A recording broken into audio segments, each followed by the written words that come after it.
આજે આપણે કાચી કેરીનો મથંબો કેવી રીતે બનાવવો તેના વિશે માહિતી જોઈશે।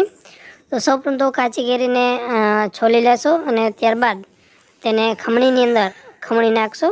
ઓકે, ખમણવામાં ખાસ ધ્યાન રાખવાની કે તમારો હાથ ખમણાઈ ના જાય, એ પણ ખાસ ધ્યાન રાખશો। ઓકે, તો પેલી કેરી ખમણાઈ ગઈ છે, એના પછી બીજી કેરી થોડી પાકલ જેવી છે। ઓકે, તેને પણ આપણે ખમણી નાખશી।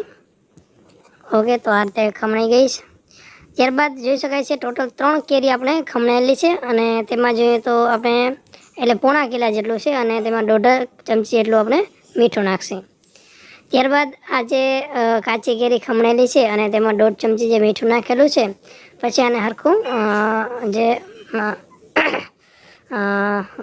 મસરી નાખશો। ઓકે, જેને કારણે બધું મીઠું અને આ કાચી કેરીમાંથી જે ખટાશ હોય તે થોડો ઓછો થઈ જાય। ઓકે, તો ખટાશ ઓછો થઈ જાય તો આ રીતે તમે આને સરખી મહરી નાખશો। ઓકે, તો આપ જોઈ શકો છો મહરાઈ ગયું છે। પછી ત્યારબાદ થોડી વાર માટે એટલે કે 10-15 મિનિટ જેટલો એમને એમ રહેવા દેશો, જેને કારણે મીઠું જે છે કેરીની અંદર મિક્સ થઈ જાય। પછી આપણે જે કેરી જે આપણે પાડેલી છે, ઓકે, એટલે કે ખમણેલી છે, તેમાંથી આપણે પાણી કાઢી નાખીએ, જેને કારણે ખટાશ ઓછો થઈ જાય અને આપણો જે મથંબો બને તે ખૂબ જ સારો, ટેસ્ટી અને મીઠો બને। ઓકે, તો આપણે આ રીતે નીચવી નાખીએ। ઓકે, જે પણ ખટાશ છે તે નીકળી જશે। તો આપ જોઈ શકો છો થોડું વધારે મહેનત કરવાની, જેને કારણે વધારે નીકળી જાય પાણી। ઓકે, તો આટલું પાણી નીકળેલું છે કાચી કેરીમાંથી। હવે આ કાચી કેરી વધારે ખાટી ના લાગે તે માટે શું કરશો કે જે પણ ખમણેલું છે તેને પ્રોપર ધોઈ નાખશો, 1 થી 2 વાર ધોઈ નાખશો, જેને કારણે આ મથંબો બને છે તે આપણો મીઠો બને। ઓકે, તો આ રીતે ધોશો, સરખું ધોઈ જાય પછી આપણે તેમાંથી પણ પાછું પાણી કાઢી અને એક નવી જે થાળી છે તેમાં આપણે બધા લાડવા મૂકતા આવશે। ઓકે, તો આ રીતે ખાસ ધ્યાન રાખશો। ઓકે, તો આ રીતે તમે તેમાંથી પાણી નીકળી જાય, ખાસ જોવાનું, પાણી નીકળી જાય પછી આ રીતે ધોઈ નાખશો। ઓકે, તો મોસ્ટ ઓફ આપણે જે કાચી કેરી છે તે બહાર નીકળી ગઈ છે।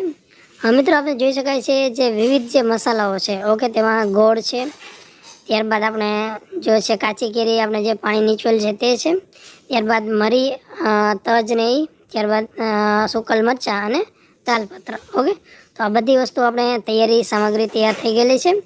મિત્રો આપણે તેલ પણ ગરમ કરવા માટે મૂકી દીધું છે। ઓકે, તો આમાં જનરલી જો 1.5 કિલો જેટલી હોય તો તમારે 3 થી 4, 4 થી 5 પાવરા જેટલું તેલ નાખવાનું રહેશે। ઓકે, તો તેલ પણ પડી ગયું છે, ગેસને પણ ચાલુ કરી દીધો છે, તો આપ જોઈ શકો છો।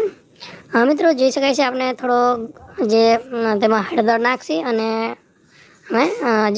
જેવી રીતે તમે વધારે ચીખું ખાતા હોય તો વધારે, જનરલી આમાં 2 ચમચી જેટલું આપણે મરચાંની ભૂકી નાખવાનું રહેશે। હવે જોઈએ તો રાઈ નાખવાની છે, રાઈ નાખી દીધી છે, ત્યારબાદ તેમાં જીરું નાખી દઈશું। ઓકે, બધી કકડાઈ ગઈ છે। ઓકે, રાઈ, જીરું, હિંગ, મિત્રો આપણે જે અલગ અલગ વિવિધ મસાલાઓ છે, ઓકે, તો આપ જોઈ શકો છો મરચાં છે, તાલપત્ર છે અને જે લવિંગ અને જે મરીની હતા તે પણ બધું સાથે નાખી દીધું છે। ત્યારબાદ હવે કાચી કેરીનો જે આપણે મસાલો છે, ઓલો જે આપણે પાણી કાઢેલ રાખેલું છે, ઓકે, ખમણેલી જે કેરી છે તે આપણે નાખી દઈશું અને ત્યારબાદ આને પ્રોપર હલાવવાનું રહેશે। ઓકે, અને થોડીક વાર હલાવશો, 10-15 મિનિટ જેટલું। ઓકે, તો પછી આપ જોઈ શકો છો આ રીતે બની જશે। ઓકે, તો 10-15 મિનિટ પછી આમાં આપણે ગોળ નાખવાનો રહેશે। ઓકે, તો ગોળ પણ હવે આપણે આમાં નાખી દીધો છે। ઓકે, તો આપ જોઈશો ગોળ નાખી દીધો છે। હવે થોડીક વાર હલાવશો।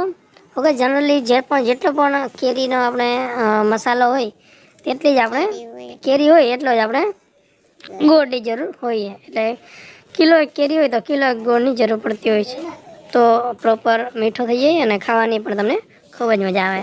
ઓકે, તો આ રીતે તમે જે કાચી કેરીનો મથંબો, ઓકે, તો આ ગળને ઓગળવા દેશો। ઓકે, તો બધો ગોળ ઓગળી જશે પછી આ રીતે તમારો મથંબો પાકી જશે અને પાક્યા પછી આને ઠરવા દેશો। ઓકે, તો આ ઠરી ગયો છે। ઓકે, તો આપ જોઈ શકો છો આ રીતે થોડી વાર માટે અને ઠરવા દેશો। ઓકે, તો આપણો હવે ખાવા માટે આ મથંબો ખૂબ જ રેડી છે, ગામ જેવો ટેસ્ટી સ્વાદ આવશે। એકવાર ખાશો તમને તો વારંવાર ખાવાનું મન થશે।